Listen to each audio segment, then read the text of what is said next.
پھر اسرائیل بنے گا. حدیث میں خبریں یہ سارے مسلمان ممالک تمہارے ہاتھ سے نکل جائیں گے مسلمانوں کو، یہ عراق اور اردن اور یہ اور وہ، یہاں تک کہ ترکی، سعودی عرب کا بھی شمالی حصہ نکل جائے گا. البتہ مدینے کا جو ان کا پروگرام ہے اس کو اللہ نہیں پورا ہونے دے گا، مدینے میں داخلے کی ان کو اجازت نہیں ملے گی. بہرحال یہ سارا کچھ ہونے والا ہے. وہ وقت بھی آنے والا ہے کہ حضور کی ایک حدیث کے مطابق ایک شخص کے 1000 بیٹے ہوں گے تو 999 ختم ہو جائیں گے ایک بچے کو. یہ وقت بھی آنے والا ہے کہ حضور فرماتے ہیں اتنی بڑی جنگ ہوگی، اتنی خریزی ہوگی کہ پوری زمین اٹھ جائے گی لاشوں سے.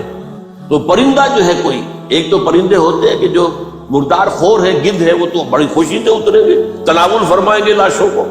اسی طریقے سے کوے ہیں، چیلے ہیں. لیکن جو نفاست پسند پرندے ہیں وہ لاش کے اوپر اترنا نہیں چاہتے.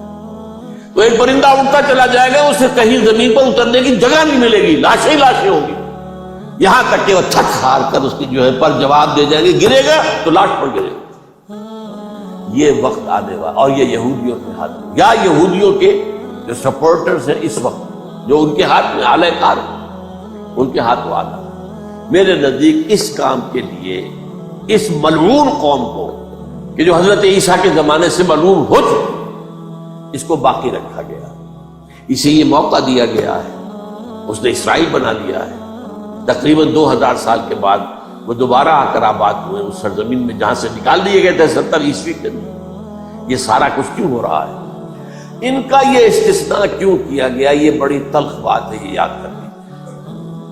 کیونکہ یا تو قوم اسی وقت ہلاک کر دی جاتی، جیسا کہ ہوا قوم نوح، قوم ہود، قوم عاد، قوم ثمود، قوم شعیب. یہ ہوا کہ نہیں ہوا؟ اور سدوم اور عمورہ کی بستیاں جہاں حضرت لوط بھیجے گئے، یہ اور آل فرعون جو ہلاک کیے گئے. یا تو پوری قوم ہلاک کی جاتی؟ نہیں.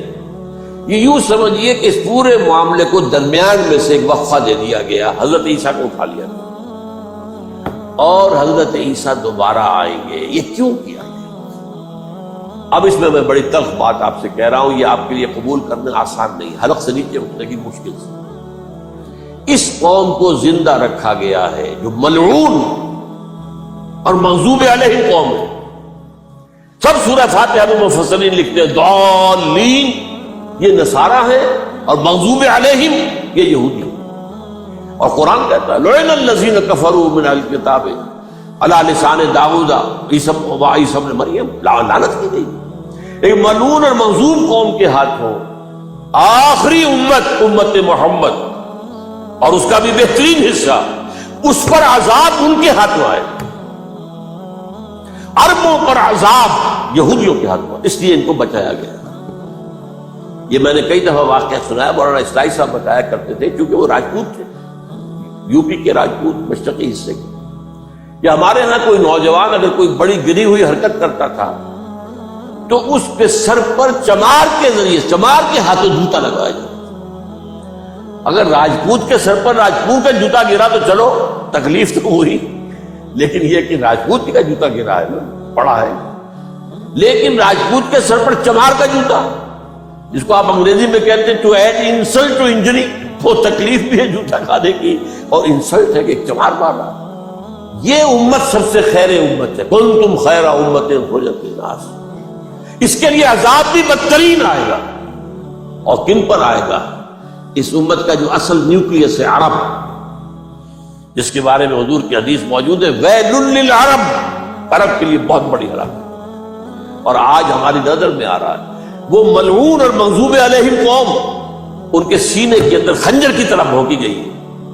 اور 30 کروڑ کے قریب عرب بے حمیتی، بے غیرتی، بزدلی، کمزوری، ذلت، مسکنت کی مثال بنے ہوئے. وہ بول سکتا ہے اس اسرائیل کے خلاف؟ وہ بول سکتا ہے؟ 30-35 لاکھ آدمی ہے اسرائیل کے اندر یہودی، اس سے زیادہ تو امریکہ میں 50 لاکھ کے قریب، کل 1.25 کروڑ آدمی ہے یہ یہودی پوری دنیا کے اندر. لیکن دیکھیے جو چاہتا کرتا، جب چاہا اس نے عراق کے ایٹمک انسٹالیشن کو تباہ کر دیا، اور سعودی عرب کی فضا میں اس کو فیول کیا ہے انہوں نے، دوبارہ ری فیولنگ جو ہوئی ہے ان کے جہازوں کی، وہ سعودی عرب کی فضا میں.